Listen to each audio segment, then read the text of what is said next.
Hi everyone, welcome back to this month's live stream. Just bear with me while I get set up here. And yeah, whilst I'm getting things set up, do let me know how everyone has been doing, how your week has gone, and what you've been up to.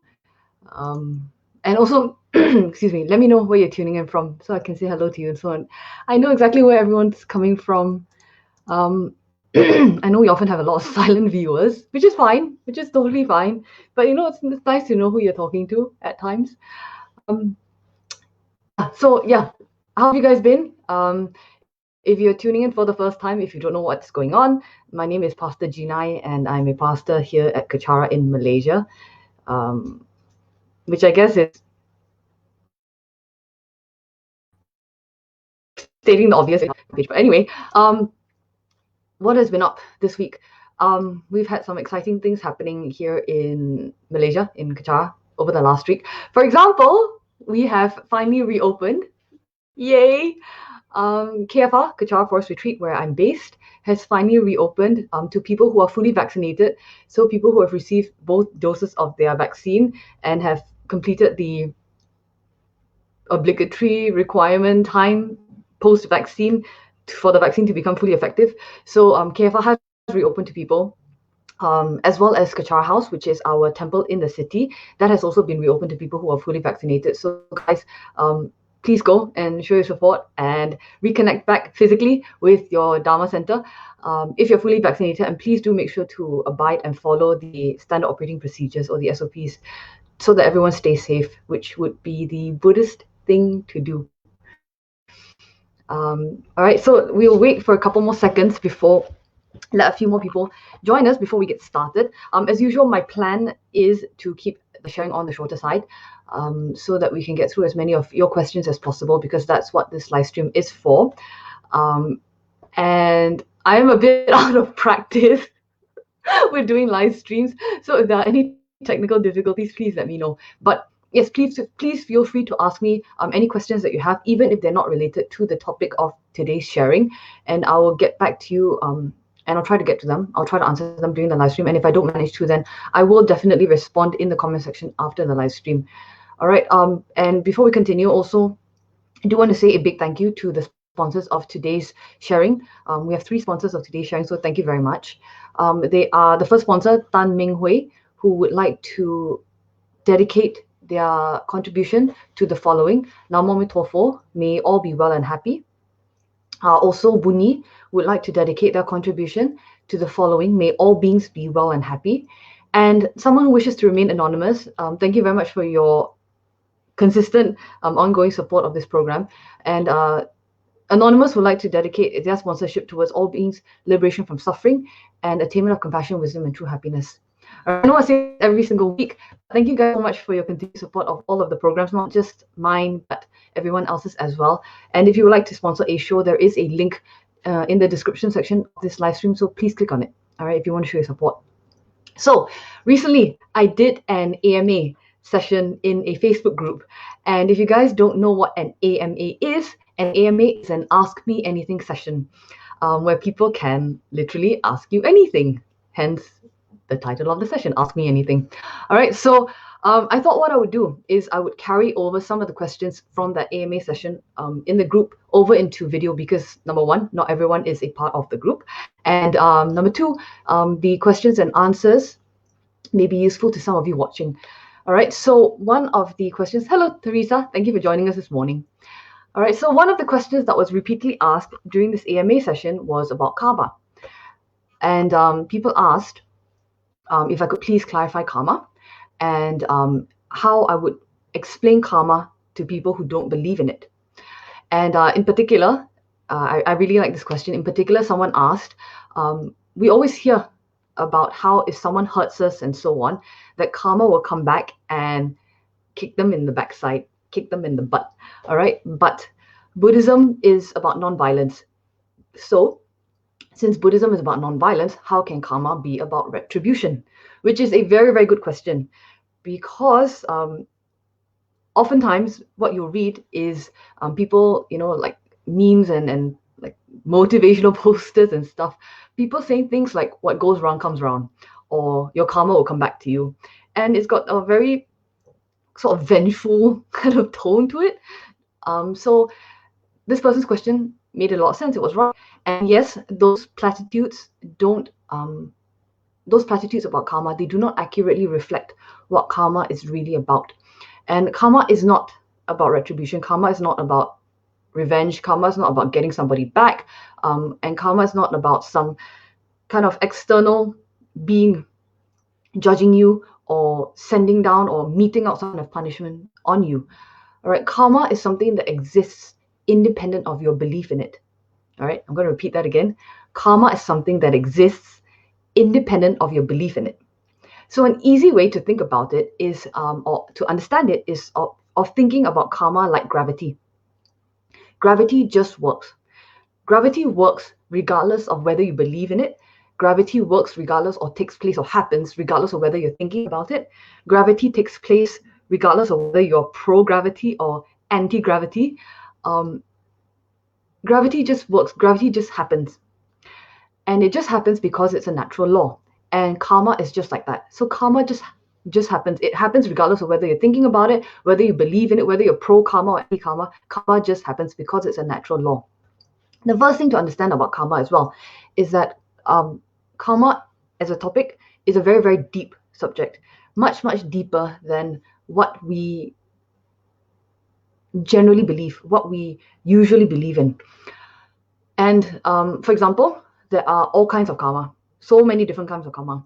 And how we can understand, or how it first really sunk into me what a deep subject karma really is was, I know it's very late, in 2008, when we went on pilgrimage to Nepal with our Guru, His Eminence Samtugu Rinpoche. And on this pilgrimage to Nepal, we had the opportunity to meet one of Rinpoche's gurus, His Eminence Kapje Dagon Rinpoche. And during the audience with Dagon Rinpoche, what Dagon Rinpoche explained to us was that if your Lama were to explain everything about karma to you, it would blow your mind. And you know, when Dagon Rinpoche first said that, I was kind of like, oh wow, it stunned me for a second. It left me speechless for a second. And if you know me, it's very rare that I'm speechless. It's very rare that I don't have an opinion or something to say. Okay, so when Kapje Dagon Rinpoche said that, I was kind of stunned into silence thinking about it. And what it made me realize is that our understanding of karma is very, very shallow compared to what it actually is, compared to what the subject or the topic actually is. And the first misconception about karma that I want to clarify is that karma is not only about consequence. All right. Hi, Tom. Good morning. Hi, Jillian. Good morning. Thank you for joining us this morning. All right. So the first misconception about karma that I do want to clarify is that karma is not just about consequence. Meaning to say, it is not a situation whereby you just create karma or you accumulate karma and then that's it. Or you either purify karma or you generate, create, accumulate karma, acquire karma, and then there's nothing else beyond karma. It stops at karma and then that's it. Whilst that statement is truthful to some degree, it would be helpful or more beneficial to our practice if we were to have a more holistic or more well-rounded understanding of what karma is. First of all, karma is a Sanskrit word, and it's a word that actually means action or deed. Okay, so it's an action or deed, and these actions or deeds are actualized or manifested or realized or performed or engaged in through our body, speech, and mind. In Buddhism, our body, speech, and mind are known as the three doors or the three gateways. Why they are called the three doors or the three gateways is because they are the ways through which we can accumulate karma. All right, so first point is karma is not just about consequence. Second point is karma means action or deed, and it's an action or deed that is manifested or actualized through our body, speech, and mind. And our body, speech, and mind are known as the three doors or the three gateways. Next point, the underlying principle that forms the basis of all karma, the underlying principle of all forms of karma is that action cannot precede intent. All right, so I'm going to repeat that. Action cannot precede intent. You cannot have action without having intent first. You cannot have action without having a motivation first. All right. So you cannot act without having the intent to act through your body, speech, and mind. Hence, karma actually refers to this mental intent to act. And this mental intent to act is then actualized through our body, speech, and mind, through our three doors. So I'm going to repeat that again very, very slowly, because I do know that I have a tendency to speak very fast. Karma is a mental intent to act, which is then manifested through our body, speech, and mind. A mental intent to act, which is actualized, realized, manifested through our body, speech, and mind, which is known as the three doors. All right.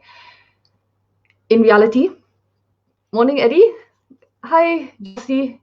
Oh, first time viewer. I've never seen your name before. Thank you very much for leaving a comment. Thank you very much for joining us. So, in reality, karma actually results in something else, and is not the final outcome in and of itself. So, as I mentioned at the beginning of this sharing, it doesn't just stop at karma. It doesn't just end at karma. You just accumulate it or purify, and then nothing happens. All right. There are actually two main effects that arise as a result of karma. The first main effect that arises as a result of karma is tendency or habituation. And the second effect that arises out of karma is consequence or result. All right, or experience. So, first one, tendency or habituation. As a result of karma, we create the tendency to perform or to engage or to repeat the same action of body, speech, and mind over and over again in the future. Why? Because every action that we perform leaves an imprint in our mind. And over time, this imprint becomes a compulsion for us to perform the same act over and over again. And this compulsion to perform the same act over and over again, once we do it again and again, then leads into habit or habituation. That is why our lamas say that it's very important for us to create good habits and to keep making a conscious effort to engage in virtuous actions of body, speech, and mind over and over again, so that we can create new habits. We can create an imprint which will then lead us to having a compulsion to developing good habits, so that virtuous actions become habitual for us, become second nature for us. Just as it is easy for us to engage in actions arising out of selfishness, it's also possible for us to engage in actions arising out of the wish to benefit others. The challenge for us is that at this present moment, we have become habituated into engaging in actions which are self-benefiting, self-cherishing, self-grasping. Why? Because we have, in many, many previous countless lifetimes, created karma, created tendency, created imprint, created habituation to perform non-virtuous actions over and over again. So for now, for the present moment, for the present time, it's very, very easy for us to do that because we've already become habituated into it. What's good about that for us is that now that we know this, we know that this present moment can also become an opportunity for us to create imprints, to perform virtuous actions, engage in virtuous actions, engage in virtuous behavior of body, speech, and mind in the future. All right. So first main effect that arises as a result of karma is tendency or habituation. The second one, which all of us are more familiar with, is consequence. That's the aspect of karma that all of us are more familiar with. And we can experience these consequences, we can experience these results of our karma in this life, in the future, in this life, or in an actual future life after we've died and taken birth somewhere. All it takes for us to have these experiences or to experience our karma in the future is for the right conditions to be activated. Until such conditions arise, until such conditions come together and come to fruition, the karma for us to have these experiences will remain dormant, will not be activated. A very, very simple, straightforward example that Rinpoche always shared with us, I will actually get into later, all right? As part of the portion of this sharing about how to explain karma in simple terms for someone who doesn't necessarily believe in it. So what it means is that, let me just repeat what I just said because I might have been a bit muddled up. Two main aspects of karma. First one is, or two main results of karma. First one is tendency or habituation, and second one is consequence or experience, that we experience the results of our karma. And the experience may not necessarily happen in this life, it may happen in a future lifetime, and it will happen when the conditions come together in order for the karma to be activated, in order for the karma to fruition. And until these conditions arise, until these conditions come together, then our experiences or this karma will remain dormant, which means that the result of the actions that we perform in this lifetime may not necessarily be experienced immediately, may not necessarily be experienced in this lifetime. It's possible that we may experience it only in a future lifetime, which means, again, positive thinking, that it's possible for us to gain some kind of control over the experiences that we have in our future lifetimes by limiting the negative body, speech, and mind behaviors and negative body, speech, and mind actions that we engage in this lifetime. All right, so first bit was about tendency habituation. We know that we have the ability to create negative habits because all of us are selfish. Since we have the tendency or the ability to create negative habits, we can look at our present lifetime as an opportunity to create positive habits for a future lifetime. Second positive way of looking at it is, since we are experiencing the results of our karma now, of karma that we created in a previous life, we can extrapolate and move forwards, look forwards, project forwards, that it's possible for us to gain some control of our experiences of a future lifetime by limiting the negative body, speech, and mind actions that we perform or engage in this present lifetime. All right. If I'm not clear, leave me a comment, leave me a question, and then I will clarify at the end of this live stream. All right. Because again, I tendency to talk very fast when I get very excited. Okay. So how do you explain karma to somebody who doesn't believe in Buddhism, or to someone who isn't religious, or to someone who believes in a very, very specific, restrictive definition of what science is? All right. How you would explain karma, or how I would recommend that you explain karma to someone in this position, is by keeping it very, very simple. How? Explain first that when you do something repeatedly over and over again, it's logical that you're going to form, or that you're going to create a habit. That is something that's very, very easy for anyone to understand because it's very logical, it's very straightforward, and there have been so many scientific psychological studies done on habit and on the development of habits. I'm sure that many of you watching this will know that the common saying of it takes 100 days of doing something again and again to create a new habit, right? So how you can explain karma to someone who doesn't believe in Buddhism, or who isn't religious, or who has a very restricted definition of what science is that when you do something repeatedly over and over again, you form and you create a new habit. The other way of explaining karma, or the second aspect of karma, second main aspect of karma, is by saying that whenever you do something, there is going to be a consequence and there's going to be a result. Again, very simple, very straightforward. You do this, you get that. That's the aspect of karma that everyone's familiar with. Give the person examples. When you lie, you steal, when you cheat. When you lie, when you steal, when you cheat, people won't want to be close to you. When you keep breaking promises, then people won't trust you. When you are good, or when you're kind, or when you're generous, or when you're loyal, when you have integrity, when you keep your promises, then people want to get to know you, people want to be close to you, people want to be your friend. So when you do something, you get an experience, you get a result, you get a result that you then experience. All right. So how to explain karma, I repeat, to someone who doesn't necessarily believe in Buddhism, or who isn't necessarily religious, is two ways. First, when you do something over and over again, you form or you create a new habit. Second, when you do something, you get something. There is a result, there is a consequence, there is something that you experience. So give examples, keep it simple. When you're always angry, then people eventually over time start to avoid you, and that will lead to loneliness. When you keep breaking your promises, then over time people won't believe what you say. They won't trust you. They won't take you at your word. It's that old adage of the boy who cried wolf. All right. So yeah, why I will keep the explanation of karma simple is this. Sometimes people just are not ready, or just don't want to be convinced. Sometimes people are just not ready to hear an explanation. Sometimes people ask a question, not necessarily for the reasons of understanding, but sometimes people ask a question to poke holes, to test your knowledge, to make you look stupid because maybe they think that they know much more than you. Sometimes people ask questions not necessarily to learn. Or sometimes people ask questions because they're genuinely curious, but they're not ready to hear the answer. All right, that's also possible.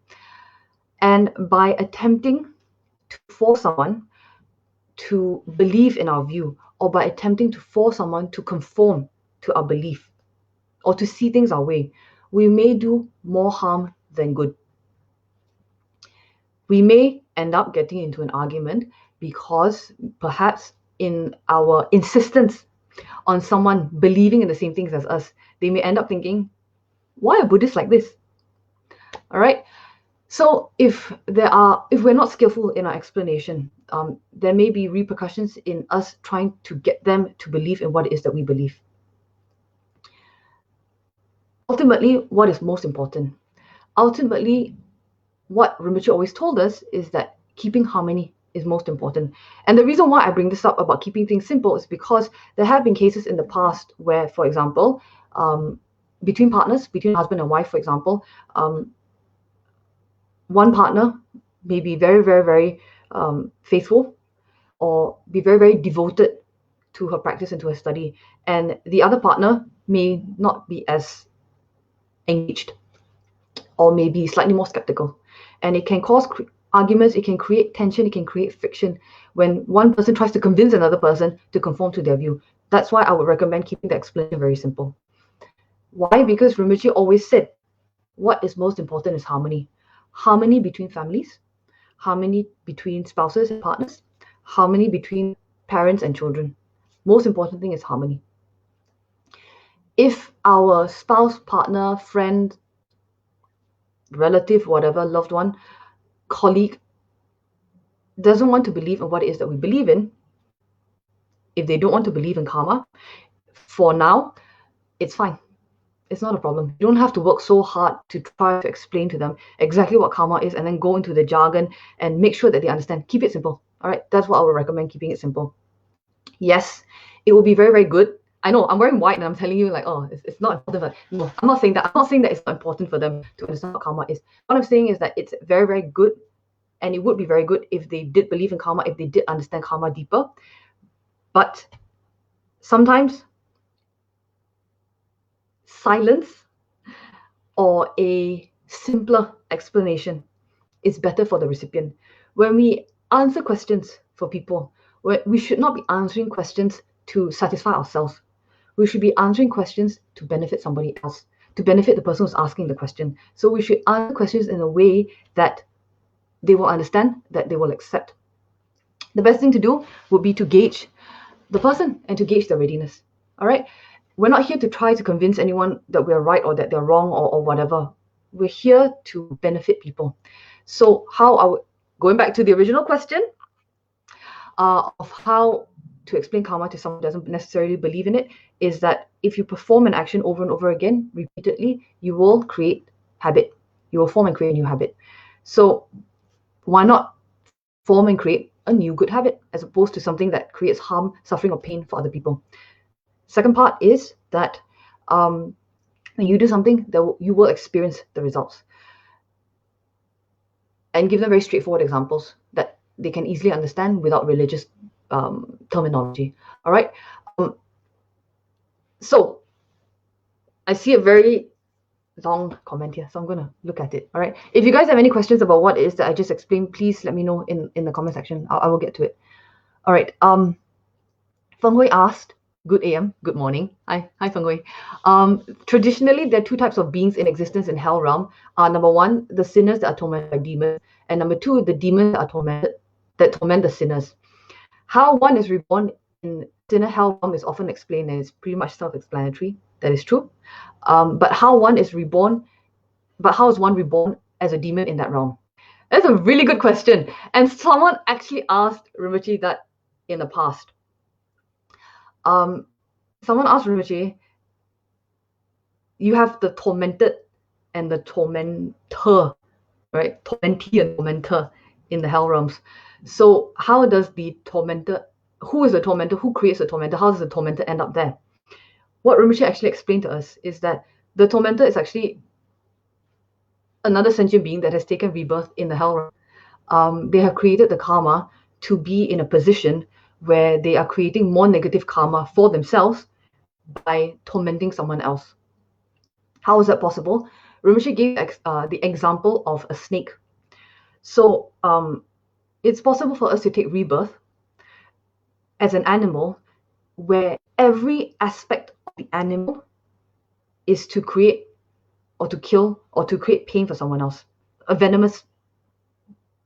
Oh man, you know what? The other day I saw online something about the difference between venomous and poisonous. Okay, a venomous snake, not poisonous snake. Okay, so Rinpoche explained in the part, gave the example of a venomous snake, which is a sentient being in a previous lifetime that has created the karma to take rebirth as a snake, a venomous snake, whereby every single aspect of this venomous snake is intended to create pain, suffering for someone else, or to kill somebody else. And that in order for this being to exist or to live, they have to kill, they have to create pain, they have to generate fear in someone else.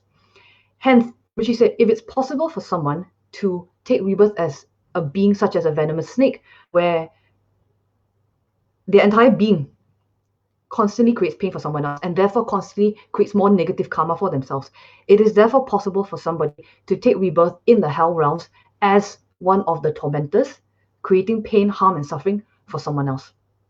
So, yes, I understand how endlessly terrifying it sounds, because what happens is then you end up back in a position where you have no choice but to keep hurting someone and to keep creating negative karma for yourself. That is why Rinpoche also always said that it's so important for us to do everything that we can now, not to take a lower rebirth in one of those realms, in the animal realm, in the spirit realm, or in the hell realms, either as the tormented or the tormentor in the hell realm. Because once you fall into those realms, it's very, very difficult for you to pull yourself out of those realms, because you're in a position where you're constantly creating negative karma. But as a human in our present lifetime, we have an opportunity to change this. We have an opportunity to think, hang on, after this lifetime, I really don't want to come back as a snake that has to kill in order to survive, that has to poison someone else in order to survive. I really don't want to go back in that position, because I will have absolutely no choice but to do that and to create negative karma for myself. That's why Rinpoche said in this lifetime, it's so important for us to meditate and to think on that and to do everything that we can to avoid falling into the three lower realms after we die, because and to be able to take a rebirth back as a human, because we want to find ourselves in a position where we can continue our practice so that we can actually progress closer and closer to this final goal of enlightenment, to the final goal of liberation. All right. So in answer to your question, Feng Hui, your excellent question, Feng Hui, how one is reborn as a demon in that realm where you're creating pain and suffering for other people is you do actually create the causes to take rebirth as one of those beings to continue to torture somebody else. And once you're in that position, imagine how difficult it will be for you to generate the causes to take a rebirth somewhere else. All right. Next question. Yes, more questions. Okay. So Feng Hui asks, but where do they go next after accumulating more negative karma in hell for tormenting other sinners? Just cycle endlessly in that realm? Not necessarily. All right, so remember what I said earlier in sharing about how the karma that you create may not necessarily be experienced in that lifetime itself, but may be experienced in the future lifetime. All right, so once your karma to exist, or once, let me rephrase it, once the conditions exist in that particular existence have been exhausted, or once the conditions to exist in that particular realm has changed, any one of the conditions has changed, then your life or your existence in that realm, your lifetime in the realm will end, you'll die, and then you take rebirth somewhere else. So although you may be in hell creating karma over and over again, by tormenting other sinners, you may not, hang on, excuse me, I'm fine. I don't have COVID, all right? I'm just sneezing. Morning sneezes. But okay, let me repeat. You may be in hell creating more negative karma by tormenting other sinners. You may not necessarily experience the results of that negative karma in that lifetime as the being as the tormentor of other sinners. All right. So once your karma for being a tormentor ends, you will pass away, then you'll take rebirth somewhere else. Then karma that's been accumulated from many other previous lifetimes may be triggered, and then you might take rebirth somewhere else. But again, I want to emphasize that is why it's so important for us to focus on purifying karma in this lifetime when we have some control, some ability to do this now, and why it's so important for us to generate merit, to do actions, to engage in practices that will generate merit and that will create the causes for us that when we pass away in this lifetime, we won't end up in a position where we have little to no control over ourselves. And if you guys are participants in the Sunday Lamrim class at Kachara House, which is currently being held online, so you can actually take part in it wherever you are in the world. We have talked about this over and over again about the optimum human rebirth, or sorry, the optimum rebirth being the human, because in the upper realms of God and demigod realms, you are so overwhelmed with sensory pleasures that you don't think about practice, because why practice when you can have all the food you want, when you will have a beautiful, gorgeous young body that never ages, and when you like fart rainbows and you smell like roses all the time. I don't think it actually happens, but anyway, yeah, when you're in that kind of position, you don't think about practice because you're so concerned with fulfilling all the sensory pleasures that you could possibly want. So you don't think about practice, and then you use up all your good karma. In the hell realms, you're constantly suffering. You don't actually have an opportunity to think, oh, maybe I should engage in some dharma practice. In the human realm, you have the best balance of suffering and pleasure, that you have an opportunity to actually engage in practice. And an opportunity to, when I say engage in practice, it means generating merit and purifying karma. All right, so we've talked about this in Lamrim class a number of times, the optimum rebirth being the human one. All right, so in answer to your question, Feng Hui, where do they go next? It really depends on the karma that they have created in previous lifetimes, because once the conditions that lead to their existence as a tormentor in hell have been exhausted or have been changed, they will die, pass away, and then take rebirth somewhere else. Where they will take rebirth, I don't know. All right, they may take rebirth in the God realms. They may take rebirth as a human. They may take rebirth as an animal. They can take rebirth anywhere from samsara. It's not for certain. I can't tell. I don't have clairvoyance. All right. Feng Hui, okay, you also asked. Oh man, I love these questions. Rinpoche also mentioned accidentally invoking demons when one plays with witchcraft. Are these the same demons? All right. They are spirits from the spirit realm. They are beings from the spirit realm. There's beings from the hungry ghost realm. All right, and it's not necessarily just witchcraft. It can be anything. It can be playing with Ouija boards. It can be tarot cards. All kinds of things. But basically anything that leads you to create a bridge or open up a door, open up a portal, as JP would say, open up a portal between our realm and the spirit realm. That's the kind of witchcraft that Rinpoche is talking about. All right, they're not the same demons. The ones that Rinpoche is talking about are beings who have taken birth in the ghost spirit, hungry ghost realm. Right, that's what Rinpoche is referring to. On that note, since there is interest in the paranormal, in the supernatural, can I recommend that you guys check out JP's live stream, his live streams on the Sam Rinpoche Paranormal Zone Facebook page, because JP has guests who can see things, who engage in these activities, and he has conversations with them. So if you're interested in that stuff, if you're interested in JP's perspective on the supernatural and the paranormal, on his experiences with the supernatural and paranormal, you should definitely go and have a look at his paranormal live stream. All right. So, okay, let me just quickly scan through and see if we have any other comments or questions. All right. So, let me see.